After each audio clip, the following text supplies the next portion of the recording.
નમસ્કાર મિત્રો, જય શ્રી હરિ.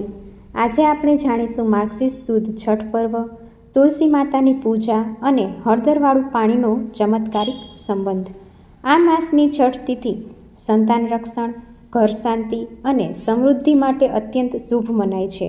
આ દિવસે તુલસી માતાની પૂજા કરવાથી ઈશ્વર કૃપા ઝડપથી પ્રાપ્ત થાય છે, કારણ કે તુલસી માતા વિષ્ણુ અને કૃષ્ણના પ્રિય છે. હળદરવાળું પાણી કેમ અર્પણ કરવું? તો હળદર લક્ષ્મીનું તત્વ છે. યજ્ઞ, લગ્ન કે કોઈપણ મંગલ કાર્યમાં હળદર મુખ્ય રૂપે વપરાય છે, કારણ કે તે નકારાત્મક શક્તિઓને દૂર કરે છે અને શુભતા વધારે છે. જ્યારે તુલસીજી ઉપર હળદર મિશ્રિત પાણી અર્પણ કરાય છે, ત્યારે તુલસી માતાના ઔષધીય ગુણો વધે છે, ઘરમાં પવિત્રતા ફેલાય છે, ગૃહ દોષ અને રોગ બાધા દૂર થાય છે, સંતાન કલ્યાણ અને દાંપત્ય સુખ મળે છે અને ઘરમાં લક્ષ્મીનો સ્થાયી વસવાટ થાય છે.